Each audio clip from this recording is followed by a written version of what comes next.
You know, some people go through something truly peculiar. Upon entering a room, they are able to perceive all aspects of it. The silent argument between two friends, the sadness hidden under a smile. Before we dive deeper, make sure to subscribe if you enjoy thought-provoking videos like this. So according to what we've been informed, this is a gift. The ability to discern details that go unnoticed by those around you.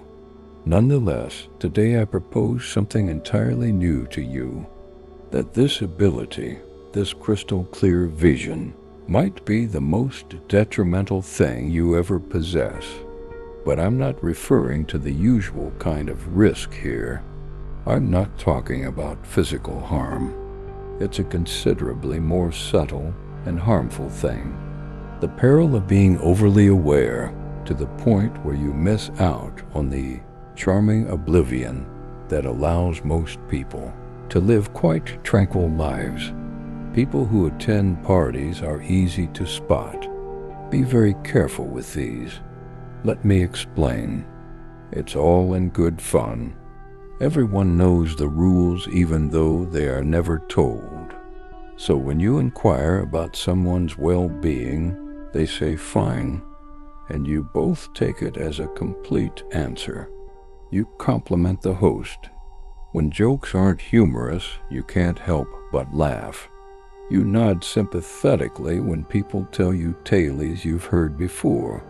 Everyone seems to agree that it's best to keep things on the surface and not become too invested. Nevertheless, you possess an uncanny ability to perceive through any illusion. You can tell her spouse is talking because the woman flinches slightly. When a coworker is surrounded by friends, you can still feel their loneliness. The tension permeates the room like an invisible river. At this point, danger begins. These things, once seen, cannot be unseen. Worse, you start to reflect an intolerable aspect of human nature onto other individuals. I hope you get my point. When you see clearly and detect the currents that lay beneath social interaction, you're essentially bringing attention to what everyone else has chosen to ignore. People don't like this. That makes them very angry. They aren't bad or stupid. Your parity just threatens the foundation upon which they rely. Imagine it in this manner. The social order is like a play. Everyone has a part to play. Being a trustworthy friend, a caring parent, and a successful entrepreneur. The roles are becoming clear to you. The two of us get dressed. The play is great if the actors stay true to themselves. Yet your acute awareness makes you resemble an audience who, in response to a performance, stands up and shouts. That, however, is an entirely staged act. You have no idea how much of a relief that is. Consequently, the primary danger is seclusion. I don't mean the kind of isolation that people often experience when they don't have many friends. What I mean is something on a much more fundamental level. Enduring the isolation that accompanies a universe that is fundamentally distinct from all others. Your language is so complex that no one else can decipher it. What you're seeing is unique to you. Seeing more clearly makes you feel more alone, which is a dreadful irony. My friend Sarah possessed an extraordinary gift for reading people. When she entered a room, she could immediately discern who was pretending and who was being genuine. Could you trust these people who were hiding something and who seemed fine even if they were hurting? Is her fate known to you? She had lost all of her close relationships, not because she was critical or nasty, but because being around her made others feel exposed. Their comfortable masks came off in her presence. Friends would tease her, saying things like, "You're too intense." You read into everything and you cry. Can't you just relax and have fun? It's like an exhortation to someone who can hear to ignore background noise, since being able to see clearly isn't a light switch you can flip. Once developed, this perceptual capacity is ever present, ever active, and ever disclosing to you what other people would prefer to keep hidden. This is the second danger. Once you get a glimpse of the truth and the underlying dynamics of a scenario, you'll have to make a poor choice. How do you prefer to be heard? Speak out, and you can be the target of an attack. I mean this in a very literal sense, even if the assault is usually psychological and not physical. People will say you're excessively sensitive, negative, and a troublemaker. False difficulties, misreading good intentions, and not letting things happen as they are all things you might expect to face charges for. But if you don't say a word, don't pay attention, and pretend you don't notice, you start to disconnect from who you are. When you blindly follow other people's accounts of events, even when you know they aren't accurate, you are essentially telling yourself that your own experience isn't reliable. And in the long run, this tears you apart. You have to act as if you are unaware of the reality, even though you know it deep within. This is a subtly insane kind of thing. I remember being in a meeting a long time ago when everyone was praising a project's success, but I could tell it was doomed from the get-go. It seems like every corner had a sign. The insincere enthusiasm, the sidestepping of some topics, and the tendency for individuals to look away when confronted with difficult inquiries. But when I gently suggested that maybe we may examine certain concerning tendencies, I encountered animosity, not argument, disagreement, or reasonable reason, mind you. Now we reach the third and worst danger. In many cases, people will get upset with you if you show them something they don't want to see, your clear vision. Unless they're doing it subconsciously, they won't intentionally choose to make you the adversary, but unknowingly they will begin to treat you like the problem, as if the issues you're experiencing are a result of your own interpretation of them. Shooting the messenger is how I describe this phenomenon. Those who inform the rabble that the emperor is nude do not receive any thanks from the mob. The mob turned on them because they broke the cozy story that everyone was enjoying. Your clarity becomes a threat, and threats must be controlled or eliminated. This trend has been repeated countless times. Everyone can see who is being labeled. They seem overly gloomy. Things are being overstated. These things happen at random. Reduce the weight they're carrying. They often feel paranoid. Take note of the fact that these labels all have one thing in common. They all boil down to the perceiver being the problem, not the object being experienced. It's an astute defensive strategy, really. We can convince you that what you're seeing is flawed without even looking at it. But here's the thing. Nobody tells you this. Perhaps the most devastating of the four dangers is the fourth. When you're constantly absorbing the emotions and hidden thoughts of those around you, while you're keenly aware of the unsaid and unfelt details, your true possessions start to float away. All of a sudden, your feelings are intertwined with theirs. You walk into a room feeling fine, but as you leave, you're incredibly anxious, sad, or angry. In addition, you have no idea if these feelings are genuine or have just been absorbed from your environment, similar to how a sponge takes up water. I am really exhausted. Just picture yourself in a world where your own ideas are invisible. There's no telling whose feelings you're sharing with the person across the table. Hearing your own voice amidst a cacophony of voices is an exercise in futility. At some point, you might stop being able to identify your own voice. This is a common theme among those who have informed me about this occurrence.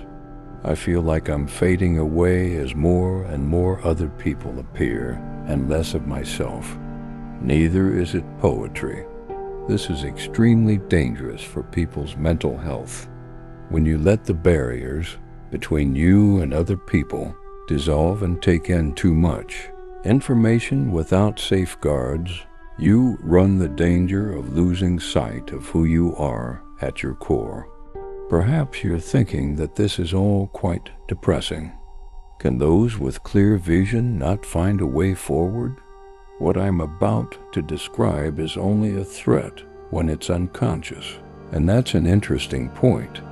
If you're experiencing any kind of mental illness, when you feel completely overwhelmed, or when you simply cannot make sense of your current situation, everything changes though. When you get the feel of the game and see clarity for what it is, a kind of information, not a limitation. Not because you can't see it anymore, but because your connection with it shifts.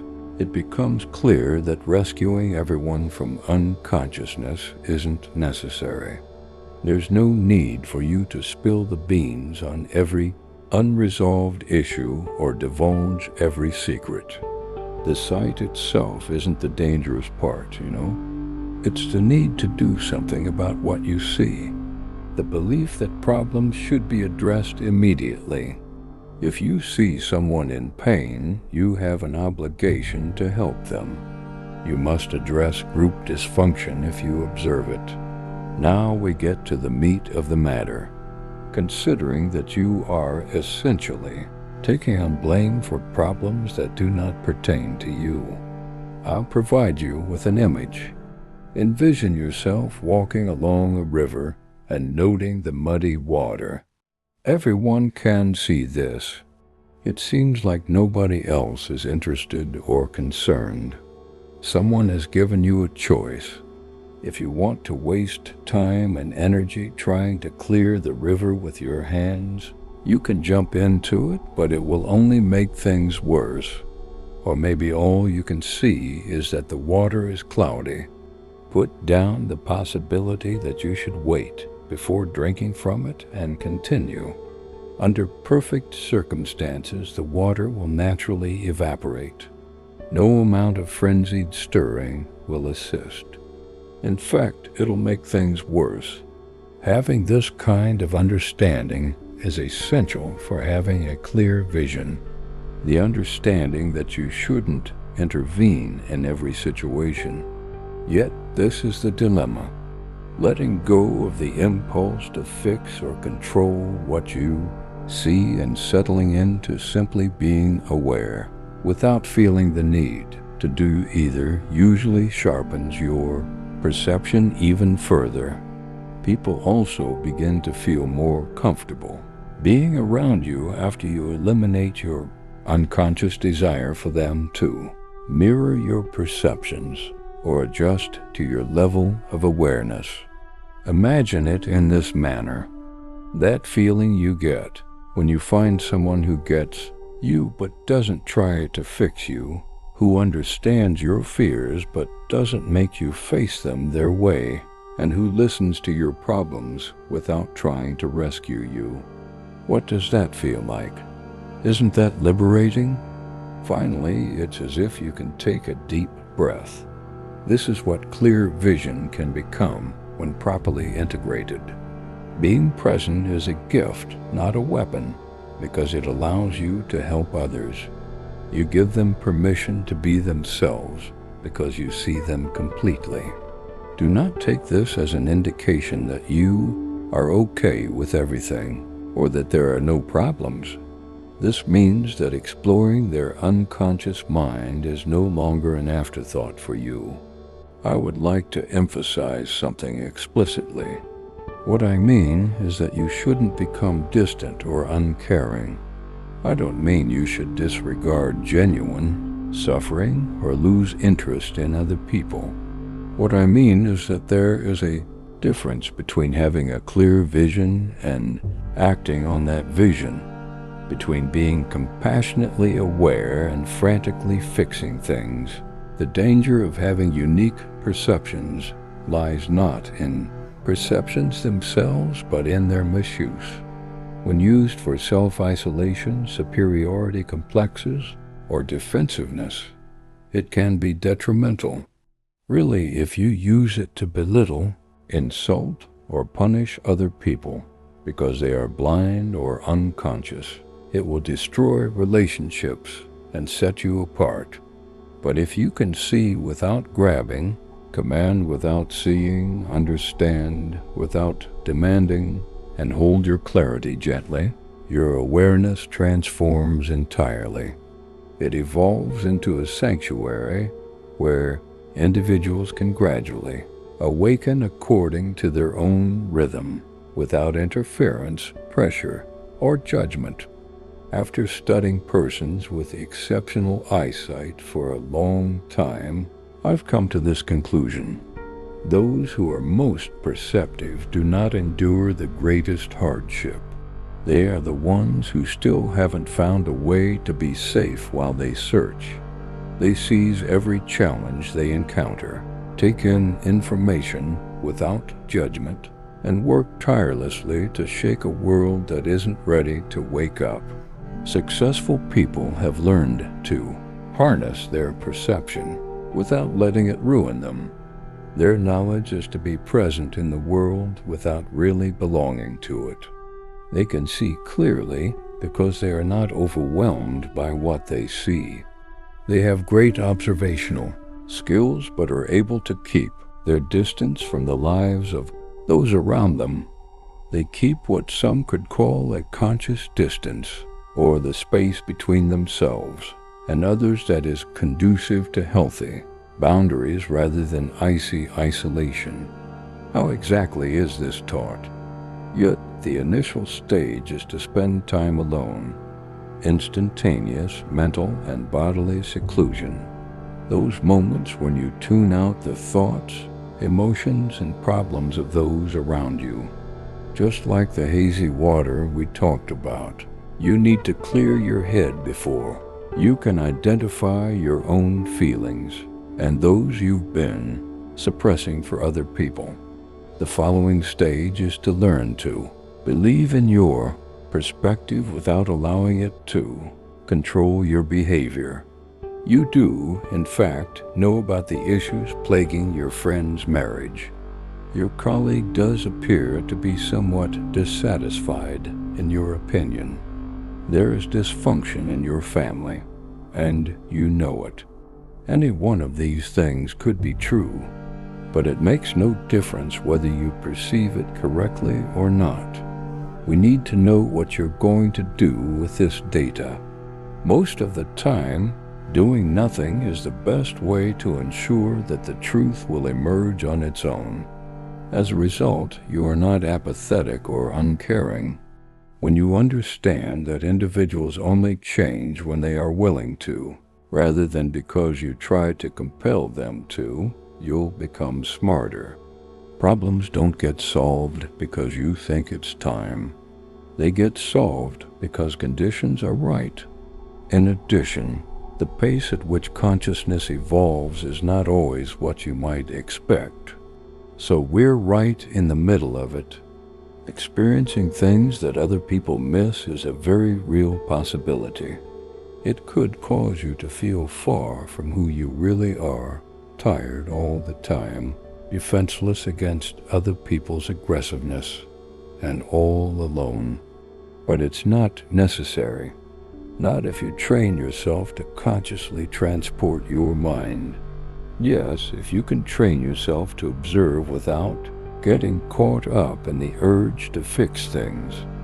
That is, unless you can maintain your integrity as a person and allow others to do the same throughout. their own waking experience. The curse and the gift are synonymous. It all comes down to whether you're intelligent enough to keep the gift from becoming a curse. Could you learn to be clear without being too clear?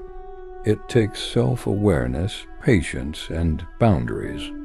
Whether or not you will meet other people who share your viewpoint is likely to be the most important question, as such people actually exist. Others who live in this peculiar domain of seeing more, of detecting the unseen, of comprehending the unsaid, you know who you are. Finding these people transforms the risk into something beautiful. It allows you to finally be seen by someone who doesn't want you to be less vigilant. And it puts you at ease because you realize you're not in this alone. You're not completely crazy, ultimately. No harm has come to you. All you're doing is being awake in a world that's usually asleep. Some others are likewise wide awake, and you can let awareness spread slowly, like a city that has been asleep, without applying any kind of pressure, urgency, or force. Amidst the danger, this is where the potential is, that calmly and gently guiding others, allowing them to arrive when they are ready. Your clear vision becomes a light you offer when you hold it wisely, instead of a burden you bear alone. When the time comes, in the event that they are entitled to be, you are not responsible for rousing them. It's up to you to remain alert and keep seeing clearly as you learn to peacefully coexist with what you perceive. The danger is real, but the possibility is far more so. Could lead to a state of consciousness independent of ingestion. Thus you can gaze deeply without being paralyzed by your perception, to the point where your consciousness will bring you joy instead of misery. My friends, that is the skill of being open-minded in a world that prefers to keep its eyes closed. If you watched this video till this point, subscribe to the Philosophy Mind and turn on notifications for more deep philosophical insights.